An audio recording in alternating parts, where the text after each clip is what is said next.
knowledge. All right, now we're down to Daniel, the 11th chapter, verse 44. Now remember, this is in the context of NATO, the potter's clay phase.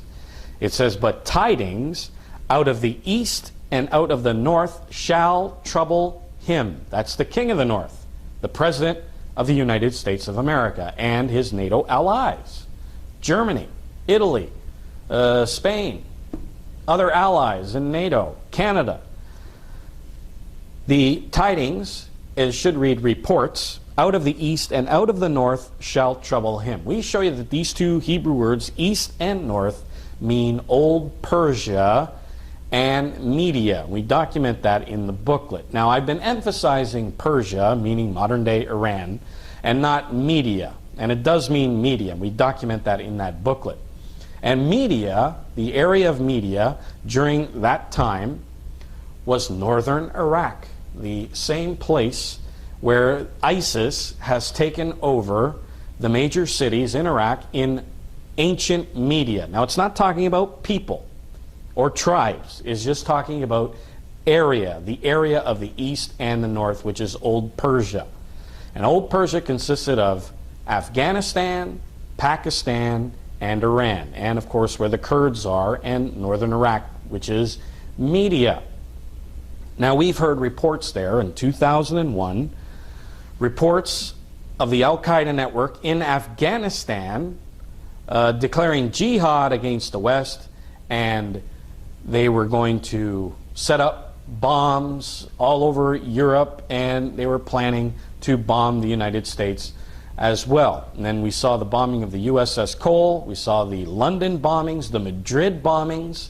So these reports out of the east and out of the north, Old Persia, Afghanistan, and Pakistan, Al-Qaeda came out of Pakistan as well, jihad against the West, these reports troubled us. The fateful day in September 2001, the Twin Towers falling, troubled us. 9/11 troubled us.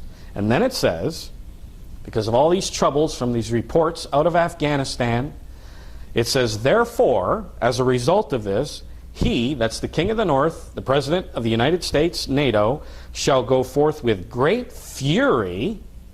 Now, do we remember the fury back in September 2001 when those Twin Towers fell? Remember the fury. American fury.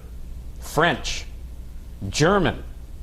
That the NATO alliance was so furious about what happened in London, in Madrid, in New York, that they invoked the Article 5 of their charter that says if you attack one of us, you attack us all. And then the approval rating for us to attack Afghanistan and get rid of the Al-Qaeda network was like something like 80 or 90%. And the fury that was going on during that time, the fury in the United States, France, other countries of the NATO allies, they were so furious that it says, with great fury to destroy and to utterly make away, or using the modern language, to annihilate many. This is the war on terror. We went out to destroy the Al-Qaeda network of terrorism. This is the war on terrorism, and this is where we are right now.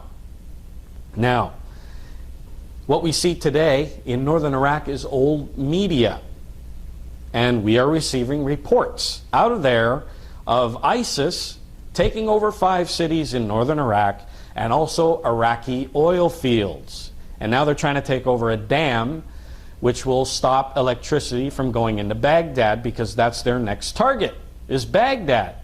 So these reports coming out of there are troubling us, especially the Iraqi oil fields. Those are American interests.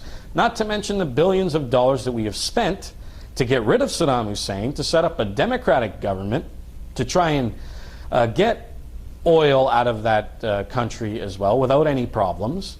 So this is troubling us, what we see in ISIS. So yes, what's happening right now is prophesied in the pages of your Bible.